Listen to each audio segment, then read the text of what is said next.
para hablar de ello, pero antes de eso me gustaría también un poco acerca de esto que mencionaba Huicho, de los apoyos, la política social que se ha emprendido en este gobierno. Eh, sin duda alguna, los datos son los que nos orientan a cómo está funcionando, realmente si está funcionando o no esta política social. Los datos que yo tengo son otros datos, ¿no? Varían un poco con los que dice Luis, pero sí, ¿no? Es cierto, hay una tendencia a la baja en reducir la pobreza cuando llega López Obrador al gobierno, pero llega la pandemia, ¿no? Llega la pandemia y aumentan 10 puntos porcentuales, ¿no? Esa condición de pobreza laboral. Recordemos que la pobreza laboral para quienes nos escuchen, consiste en dividir el total de los ingresos, ¿no? De los jefes de familia, jefas o jefas de familia, entre el total de integrantes de la familia. Entonces, si ese cociente está por debajo de una línea mínima del bienestar que elabora el Coneval, tanto para zonas urbanas y rurales, pues estamos en condición de pobreza, es decir, no podemos satisfacer nuestras necesidades. Resulta que ese porcentaje pues se traduce en más o menos 40, 50 millones de personas, ¿no? Dependiendo el año que estemos midiendo. Resulta que en la pandemia aumenta ese 10% y más o menos pues son 10 millones de nuevos pobres laborales. Ahora, en la nueva medición de la pobreza, efectivamente se reduce esa cifra al 37.3, yo tengo aquí, a lo mejor hay que corregir ahí, yo pensé que era 37 o 36.3, pero más o menos equivale a 9 millones que dejaron de ser pobres, ¿no?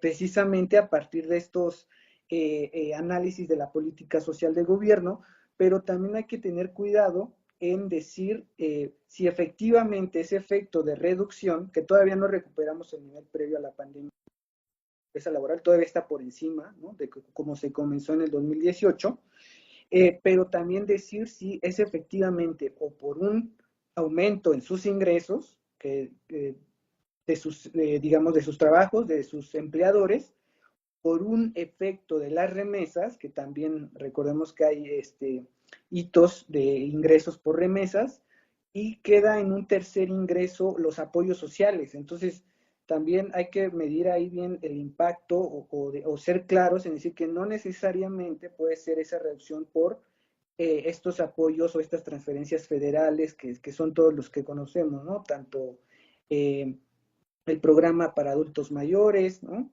Becas del bienestar, jóvenes, etcétera. Entonces, solo esa precisión sí se presenta como algo bueno de este gobierno, la política social, pero yo creo que hay que también tener cuidado en hablar con esas cifras porque ese es el mensaje, ¿no? Que se da finalmente del gobierno, que sí se ha reducido la pobreza, pero se redujo la pobreza que se generó en pandemia, ¿no? Ese, digamos, es el efecto final.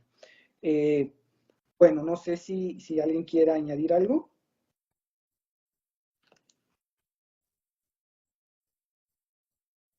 Ok, Orlando, adelante. Sí, bueno, en primer lugar, buenas tardes. Gracias, Miguel, por la invitación. Buenas tardes al resto de los participantes. Creo que este sexenio de Andrés Manuel López Obrador ha sido de los más polémicos en la historia y no dudo de que dé mucho de qué hablar en el futuro próximo. Antes de empezar con mis argumentos, creo que es importante mencionar que debemos distinguir entre lo que es el fomento al corto plazo, al mediano plazo y al largo plazo, que son cosas muy distintas. Creo que este ha sido un gobierno muy cortoplacista y en algunos casos tal vez llega al mediano plazo. Si hablamos de algunos aspectos positivos que incluso son muy cuestionables, hemos de reconocer la importancia que han tenido las transferencias sociales. En un país con ingresos tan bajos y con familias vulnerablemente en riesgo de caer en la pobreza, cualquier apoyo económico será muy beneficioso para sus bolsillos. De igual forma, se debe reconocer el incremento al salario mínimo, pero es solamente al salario mínimo. Cuando la CONASAMI reconoce que en México hay aproximadamente 35 tipos de salarios, pues no hay que alegrarse solamente porque se eleve un tipo de los 35. Este gobierno ha apostado un poco más a la infraestructura, con obras que de por sí son muy cuestionables. cuya rentabilidad y factibilidad también han sido muy cuestionables. Aún así, el INEGI ha reconocido que las grandes obras de infraestructura han contribuido con el incremento a la demanda agregada. Este gobierno le ha apostado también a la nacionalización de uno de los sectores más estratégicos, que es el litio. Y a pesar de ello, no se cuenta con una institución que tenga la capacidad para aprovechar este recurso. Si nos colocamos ahora en el lado contrario, es decir, en la visión negativa de este sexenio, creo que este gobierno da mucho de qué hablar y da mucho para argumentar que económicamente se ha hecho muy poco. En primer lugar, no hubo una reforma fiscal. No hubo una reforma fiscal que elevara los ingresos.